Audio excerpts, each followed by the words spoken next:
지금 어쨌든 올해 그 한국 영화 이 두 편에서 눈에 띄다고 하긴 그렇지만 자주 눈에 보이는 배우는 이성규 배우님이잖아요. 그렇죠. 두 편에 나오시기 때문에 네, 바쁘시죠. 탈출에도 이제 지금부터 얘기할 네. 탈출에도 나오시는데 탈출에서는 완전히 그걸 다 끌고 간 역할이기도 해요. 그래서 탈출 얘기를 이제 좀 해본다고 하면 네. 탈출 저희 이제 12시 반에 어제 미드나잇 스크리닝 섹션은요 밤에 상영하는 섹션이고 굉장히 이제 대중적인 장르 영화를 셀렉션하는 이 비경쟁 부문이고요. 저희 어제 12시 반 시작하는 영화인데 굉장히 사람이 관객들이 많아서 거의 1시 넘어서 극장에 들어가는 것 같아요. 네. 그래서 좀 뜨거운 분위기를 실감을 할 수 있었고요. 확실히 일단 저는 탈출은 보기 전부터 어떤 게 가장 흥미로웠냐면 1999 면회 그리고 굿바이 싱글을 만든 김태곤 감독 영화라는 점에서 이분이 어떻게 블록버스터 영화를 만들까 좀 예측도 잘 되지 않고 상상이 잘 안 됐는데 막상 영화를 열어보니까 제가 느꼈던 주요한 두 가지 인상은 생각보다 스케일이 더 크다. 네. 확실히 더 규모감이 있다라는 것과 또 하나는 역시나 또 김태훈 감독답게 그 인물들 간의 좀 아기자기한 관계 구도를 만든다거나 인물들의 좀 사랑스러운 포인트를 주조하려고 보는 그 시선이 녹아 있다고 할까요? 그래서 대표적으로 그것을 상징하는 인물이 주지훈 배우일 테고 주지훈 배우 캐릭터 얘기는 이따가 조금 더 자세히 해보겠습니다. 어떠셨어요? 저도 첫인상은 이제 미드나잇 섹션이 아무래도 좀 더 대중적인 상업 영화 쪽에 가까운 영화들이 초점받는 섹션인데 밤에 보다 보니까 분위기도 뭔가 좀 더 열려 있는 것 같긴 해요. 그러니까 이 밤에 이걸 보고 여기까지 왔으니 그렇죠. 충분히 즐길 준비가 되어 있는 기본적으로 호의적인 관객들이 보시고 제가 나오면서 좀 느꼈던 거는 의외로 해외 관객들 분들의 반응이 나쁘지 않은 꽤 이제 말 그대로 한마디로 그냥 펀하다 되게 엔터테이닝한 영화였고 충분한 볼거리를 준다는 게 계단에 내려오면서 해외 관객들의 평을 들었던 제 느낌이었고 이 영화는 되게 그냥 모범적인 한국 블록버스터 영화입니다. 사실 폐쇄 상황에서의 재난물이라고 해야 될까요? 재난 탈출물이라고 할 수 있는데 이 전체적인 줄거리 컨셉을 좀 말씀을 드리면 인천대교에 안개가 짙게 끼어서 그 안개 때문에 큰 추돌 사고가 일어나요. 몇십 중 추돌 사고가 일어나는데 그 사고 일어난 차 중에 군에서 비밀리에 진행하고 있는 프로젝트에 관계된 차가 있는 거예요. 근데 그 차에 이제 훈련된 살인 병기로 훈련된 개들이 있습니다. 훈련받은 일종의 생체 병기인 거죠. 그 개들이 이제 풀려나면서 폐쇄 상황이 벌어집니다. 인천대교가 한쪽은 끊어지고 한쪽은 또 이렇게 불이 타서 넘어갈 수 없는 사실상의 완전히 고립된 넓은 공간인데 폐쇄 공간이 만들어지고 그 안에 이제 사람들을 위협하는 되게 괴생명체라고 해야 되죠. 무서운 생명체들이 활보하고 있고 거기서 이제 어떻게 살아남고 어떻게 탈출할 건가 라는 컨셉으로 가는 영화입니다. 되게 흥미로운 포인트를 짚어주신 것 같은 게 보통 재난 영화에서 고립된 무대라고 하면 뭐랄까 굉장히 좀 구조물들이 복잡하다거나 아주 혹은 밀실의 느낌이 강조된다거나 할 텐데 이 탈출의 경우는 상공 위에 떠 있는 어떤 평지라는 점에서 그 컨셉이 좀 신선하다고 느꼈고요. 그리고 오히려 또 그 몬스터격에 해당하는 존재가 이를테면 안개 상황이 주요 무대이기 때문에 어떤 영화들 예상하실 수 있을까요? 미스티? 그렇죠. 그냥 그 이미지 컨셉만 보면 이 영화도 중요한 그 키워드 중에 하나가 안개인데 안개 때문에 시야가 완전 차단되어 있고 주변이 안 보이기 때문에 외부와 소통도 불가능하고 그러니까 정체불명의 뭔가가 나한테 닥쳐온다는 약간 계속되는 긴장감 같은 게 큰 컨셉이에요. 근데 그렇게 딱 얘기하면 아까 말씀하신 미스트가 떠오르는데 미스트랑은 약간 또 장르적으로 좀 다르긴 하죠. 보통은 그렇게 되면 저희가 이해할 수 없는 미지의 크리처, 그렇죠. 미스터리한 생물체가 호러의 근원이 되는데 이 경우는 사실상 물론 과학적으로 생체 실험을 통해 개조된 군용 살상견이긴 하지만 개가 또 다른 주인공이라는 그렇죠. 말이에요.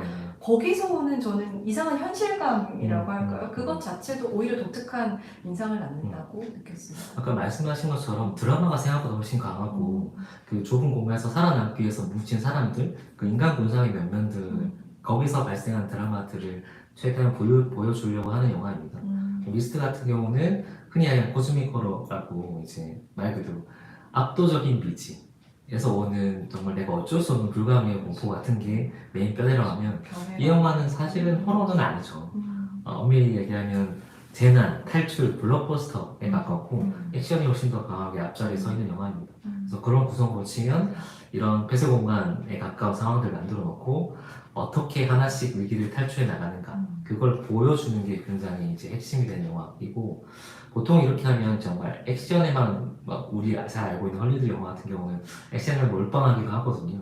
근데 그런 거 생각하면 한국 영화적인 특성이 항상 그런 것 같아요.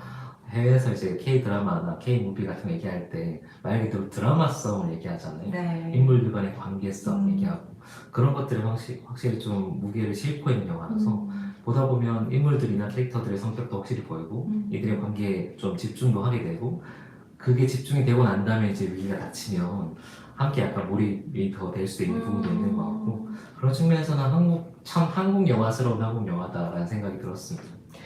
이게 사실은 캐스팅 면에서도 해외 관객들이 봤을 때 더 물론 한국 관객들에게도 너무 사랑받는 배우들이지만 어떻게 공교롭게 기생충의 이성균 배우와 네. 넷플릭스 시리즈 킹덤의 주지훈 배우가 만난 캐스팅인 거거든요. 그래서 특히나 해외 관객들 입장에서는 정말 상징적인 두 배우가 만난 프로젝트로 더 비춰지기도 해서 여러 가지로 어떤 한국의 대표적인 뭔가를 종합해 놓은 듯한 그런 인상도 들고요. 얘기 나온 김에 캐릭터 얘기를 좀 더 해볼까요? 이성균 배우 어떻게 보셨어요? 그 전에 하나만 더 얘기하면 그 덕분인지 이게 해외에서 판매 실적이 꽤 좋다는 얘기 들었어요.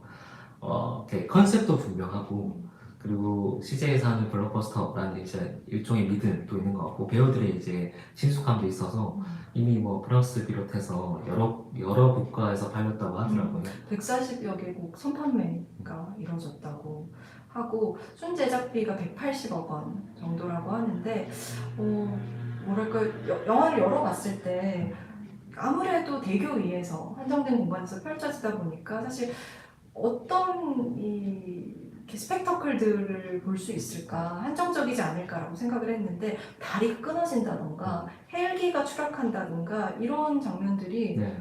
생각보다 굉장히 규모감 있게 재현이 된 것 같아요. 그게 좀 용이한 것 같은데 여기서 무슨 상황을 만들 수 있지 할 수 있는 공간에서 생각보다 거대한 규모의 뭔가 상황들이 계속 일어나서 그게 블록버스터 영화로서 이 영화의 미덕인 것 같고 또 하나는 이 영화가 100분이 조금 넘어요. 사실 지금 칸에서 영화 보면서 느끼는 것 중에 하나가 기본 2시간이면 아주 그냥 아름다운 거고 2시간 반, 3시간, 3시간 반 이렇거든요.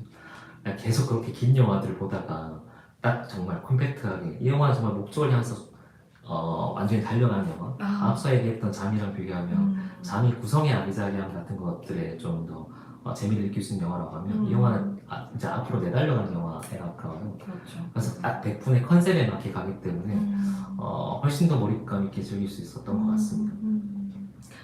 이게 저희가 또 마침 잠과 탈출을 하루에 봤기 때문에 사실 배우에 관해서 든 첫 생각은 이성균 배우가 고생이 참 많구나.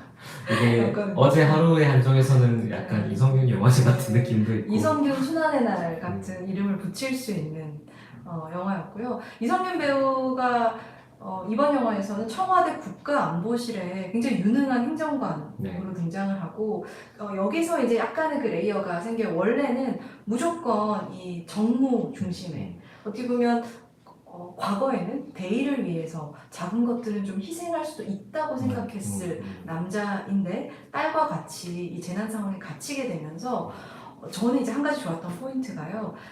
인간의 악의에 그다지 집중하는 이야기가 아닙니다. 왜 보통 이런 재난 상황에 갇혀있는 인간들이 살아남기 위해서 서로 뭐 배척하고 싸우고 리스트 같은 게 그런 거잖아요. 생존 본능에 의한 뭐 인간의 악에 대해서 탐구하느라 가끔 너무 이렇게 거기에 머물러 있을 때가 있거든요. 근데 이 탈출은 어떤 면에서는 굉장히 컴팩트하고 심플하게 그런 것에는 관심이 없고요. 처음부터 함께 살아야 한다. 라는 연대의식이 굉장히 뚜렷한 재난 영화라고 할까요? 그게 만들어주는 힘이 있더라고요. 제가 약간 게임 좋아해서 그런가 이 구성이 약간 파티 같은 것도 있어요. 각각의 역할이 있는 전사 역할, 마법사 역할 하는 각자 것처럼 포지션에서 각자의 능력과 위치들, 쓸모들이 있기 때문에 어떻게 함께 힘을 모아서 탈출하는가가 메인 미션이 되는 영화이고 아까 제가 무슨 말씀 드리려다 까먹었는데 무슨 말씀 드리려고 했지? 아무튼 배우 얘기를 좀 더 하면 뭐 주시은 배우 얘기를 해보면 좋을 것 같은데요. 그 이성균 배우 역할 이것도 좀 재밌어요. 이게 청와대 안보실 행정관이잖아요. 네. 그러니까 보통 이런 영화에서 나오는 되게 책임이 있거나 뭔가에 접근할 수 있는 큰 위치가 아니에요. 되게 애매한 위치거든요. 영화에서 계속 나오는 게 공무원 그런 역할을 입으셨구나. 청와대 공무원 뭐 이렇게 계속 지칭이 되는데 그러니까 그 실무 담당에 하는 말 그대로 이제 서류직이란 말이죠. 그래서 그런 포지션도 이 영화의 좀 매력 중에 하나였던 것 같습니다. 그렇네요. 반대로 이제 주지훈 배우는 살면서 한 번도 권력의 무대 위에 놓여진 적 없는 인간이라고 해야 할까요? 일단 저는 주지훈 배우 만나면 이번 영화에서 헤어 디자인 어떤 컨셉으로 잡았는지 물어보고 싶을 정도로 인상적인 헤어를 하고 나오시고요. 주지훈 배우의 여태 출연작 중에 뭐라고 할까요? 가장 좀 가볍고 발걸음이 가볍고 코믹한 톤을 적극적으로 흡수한 캐릭터가 아닐까. 그래서 여러모로 주지훈 배우를 대표적으로 해서 앙상블 자체는 재난 상황이고 비극적인 상황이지만 앙상블 자체는 밝게 만들려는 흔적이 아주 뚜렷한 영화라고 할 수 있어요. 영화 약간 파티용 일종의 모험 떠나는 파티용 같다는 말씀을 드린 게 꼭 자기의 기능을 다 수행해야 된다는 측면 이외에도 영화 전체 구성상에도 아까 이성균 배우 같은 경우는 이 생존자들 끌고 가야 되는 일종의 리더 역할이라고 하면 이제 주진 배우가 맡은 역할은 레카차 기사예요. 직업은 라고 약간 돈 밝히는 그리고 한없이 가벼운 사람이라서 이게 어떻게 보면 되게 무거워질 수도 있잖아요. 이게 전체적인 톤을 좀 이렇게 띄워주는 너무 심각해질 때마다 개그를 해준다거나 아니면 상황을 좀 풀어주는 역할을 하고 있기 때문에 어떻게 보면 두 사람의 이제 호흡 티키타카로 앞으로 나가는 영화이기도 하고 또 중요한 역할 중에 하나가 이제 김희원 배우가 맡은 양박사라는 역할인데요. 모든 상황이나 비밀의 키를 쥐고 있는 인물입니다. 이 프로젝트 사이런스의 담당자이기도 하고요. 그러다 보니까 지금 여기까지만 설명드려도 약간 짐작되실 것처럼 일종의 바람 캐릭터 답답한 캐릭터 역할인데 또 김혜원 배우의 특유의 톤이 있잖아요. 그게 이상하게 이렇게 매칭이 되더라고요. 약간 뭐랄까요, 매드 사이언티스트 캐릭터인데 거기에 굉장히 이런 표현을 써도 될까요? K 아저씨의 느낌을 집어넣으셔서 신경질적이지만 푼수 같기도 하고 완고하지만 또 어떻게든 설득이 되는 그 미묘한 양다리 매력을 보여주셔서 저는 그래도 재밌게 봤던 것 같고요. 이 캐릭터를 전반적으로 인물들이 모나지 않았다고 해야 될까요? 아까 얘기하신 것처럼 악의가 없는 인물들이고 그러면 이런 상황에서 인물들이 이렇게 뭉친다라고 하면 사실 박사님 좀 빼고 김희원 배우 역할 빼고는 나머지는 정말 똘똘 뭉치는 건데 그렇게 되면 바깥에 있는 적이 되게 중요하잖아요. 이 영화의 어떻게 보면 또 다른 주인공 혹은 중요한 배우라고 할 수 있는 게 이제 사람들 습격하는 배조된 군견 군견들 사실 그러니까 동물이 사람 습격하는 혹은 좀 더 좁히면 개가 사람 습격하는 영화들은 꽤 있어요. 이게 하나의 장르라고 할 만큼. 그렇죠. 저는 예전에 봤던 것 중에는 스티븐 킹의 쿠쇼 같은 영화, 광견병이 걸려서 사람 습격하는 그런 영화도 되게 재밌게 봤었고. 아마 스티븐 킹이 중요한 레퍼런스이지 않았을까 싶기도 해요. 개가 어떻게 사람을 습격해서 몰아붙이는가에 대해서는 구조가 되게 레퍼런스가 됐을 수도 있을 것 같아요. 이번 영화는 좀 다른 거는 일단은 한 마리가 아닙니다. 때를 지어서 이제 말 그대로 늑대무리처럼 접근을 하기 때문에 최근은 아니지만 좀 비슷한 영화라고 생각했던 게 브리드라는 영화가 있어요. 2006년에 나온 네, 영화인데 네. 이게 어떻게 보면 설정도 좀 비슷하거든요. 연구실에서 이제 실험 재료로 쓰이다가 들개무리가 풀려나서 들개가 돼. 이 개들이 사람들 습격하는 얘기입니다. 그래서 전체적인 어떻게 보면 구성이나 톤앤면은 약간 비슷하지 않나라는 생각도 들었고. 네. 그리고 아무래도 재난 상황에서 가족 관계 혹은 유사 가족 관계를 다루면서 이들의 생존을 보여주는 영화이기 때문에 그 안에서 인물들의 감정의 흐름 자체는 한국 관객들에게는 익숙한 전개인 것은 사실이에요. 그렇지만 깐에서 봐서 그런지 이 한국 영화의 정서적인 뜨거움에 대해서 훨씬 관대하고 또 더 즐기는 반응을 네, 목격할 네. 수 있어서 저도 스크리닝을 지켜보는 일 자체도 좀 더 재미있었던 것 같습니다. 아까 잠깐 제가 나올 때 받은 말씀해 드린 것처럼 지금 영화의 바깥에서 일어나본 일들도 꽤 재밌게 다가왔습니다. 저희한테는 약간 메타 영화처럼 이걸 이렇게 즐긴다고? 예, 이상한 포인트, 예상 못한 포인트에서 웃음이 터지기도 이상한 하고 포인트에서 박수가 나왔어요. 네. 그게 너무 재밌었어요. 이거 반응하는구나 라는 걸 좀 실시간으로 확인할 수 있어서 어떻게 보면 약간 그 단편을 본 것 같기도 한 뭐 K-무비나 아니면 좀 그렇게 얘기하면 한국에서 심파를 좀 되게 부정적으로 보긴 하잖아요. K-심파 얘기할 때 해외 관객들도 오히려 좀 반응하거나 이게 셀링 포인트가 되기도 한다 라는 얘기를 하는데 그게 이런 부분인가 싶은 부분도 꽤 있었고요. 그렇습니다. 저희 오늘 이렇게 잠과 탈출 한번 너무 이렇게 자세한 말씀을 드리지 못해서 아쉽기도 하지만 또 직접 나중에 영화로 확인을 하셔야 하니까요. 오늘 첫 인상 정도 개괄을 그리고 다음 해봤고요. 꼭 네. 해야 될 얘기가 네. 홍경표 촬영 감독이잖아요. 네. 네, 믿고 보셔도 됩니다. 네. 그 촬영이나 탈출이. 네. 잠이 아니고 네, 죄송합니다. 네, 네, 네. 탈출이 네. 홍경표 촬영 감독님이 하신 거라 그러니까 정말 그냥 화면 블록버스터답게 네. 그 스펙타클한 화면을 찍는 거는 그냥 그 화면 자체를 즐길 수 있는 믿고 볼 수 있는 촬영들이 보장된 영화이기 때문에 그것도 한번 기억해 주셔도 좋을 것 같습니다. 네. 그러면 저희 오늘 라이브 이렇게 슬슬 마무리를 하려고 하는데요. 사실 올해 한국 영화가 경쟁 부문엔 없지만 비경쟁 부문에 이제 저희가 잠과 탈출을 받고 남아있는 작품이 화랑과 거미집. 네. 네. 이게 이렇게 얘기해 보면 네.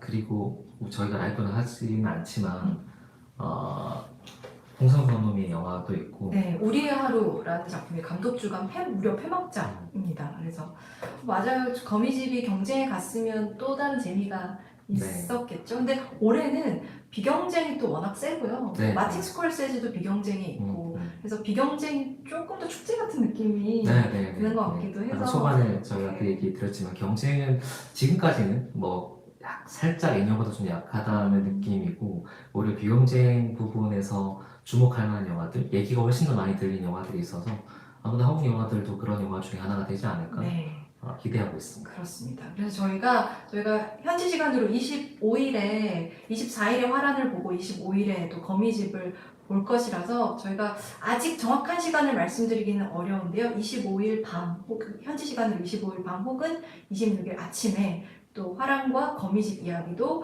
라이브로 전달드리도록 하겠습니다. 지금 질문 주셨는데 제니 씨가 이번에 깐영화제 오고 저희도 당연히 디 아이돌 너무나 보고 싶은데 솔직하게 고백을 해야 될 것 같아요. 티켓팅에 완전히 실패했습니다. 네. 아마 올해 지금 깐에서 가장 티켓팅 치열한 작품인 것 같습니다. 샘 레빈슨의 디 아이돌. 저희는 실패를 했고요. 그래도 어떻게든 지금 방법을 찾아보고 있는 중이니까. 네. 그리고 아까 또 중간에 질문도 주셨는데 주스틴 트리에 어제 제가 위미에르에서 주스틴 트리에 감독이 크루들 입장하는 프리미어 상영으로 봤는데요. 사실 아나토미 오브 폴, 추락의 해부학이 이번 경쟁 부문에서 완전 선두에서 기대되는 작품은 아니었는데 어제 보고 나와서 제가 드리고 싶은 말씀은 굉장히 강력한 예측하자면 황금 종려까지는 어렵겠지만 수상을 할 수 있는 특히 주연한 산드라 밀러의 여우주연상을 저는 점쳐보게 되는 정도로 훌륭한 작품이었고요. 제 개인적으로는 전작인 11 포함해서 주스틴 트리의 전작들에 비해서 더 훨씬 수작인 영화가 나왔다라고 할 수 있겠습니다. 그리고 약간 여기서 우리끼리 얘기하면 프랑스 쿼트가 없지 않아요. 그 칸에서 이제 좀 외우해주는 것들이 진짜 없지 않은데 프랑스 영화들끼리 몇 면을 본다고 하면 지금 이 저스틴 트리에 감독의 영화가 상당히 호평이 나오고 있는 상황이라서 뭔가 결과를 기대해봐도 좋지 않을까 싶기도 합니다. 네, 그렇습니다. 저희가 언제가 또 기회가 되면 경쟁 부문의 한국 영화가 아닌 저희가 좀 재밌게 본 영화들도 네, 소개를 해드릴 수 있었으면 좋겠고 일단은 시네21 지면에서 경쟁 부문 영화들은 또 잡지에서 챙겨봐 주시면 감사하겠습니다. 오늘 라이브 이렇게 마무리할까요? 네, 오늘 네. 여기까지 하고 네. 다음에 이어지는 거미집과 하란 네. 얘기도 기대해 주시면 감사하겠습니다. 네, 거미집과 하란 라이브 예고도 곧 띄워드리겠습니다. 오늘 감사합니다. 라이브 종료할게요. 수고하셨습니다. 감사합니다.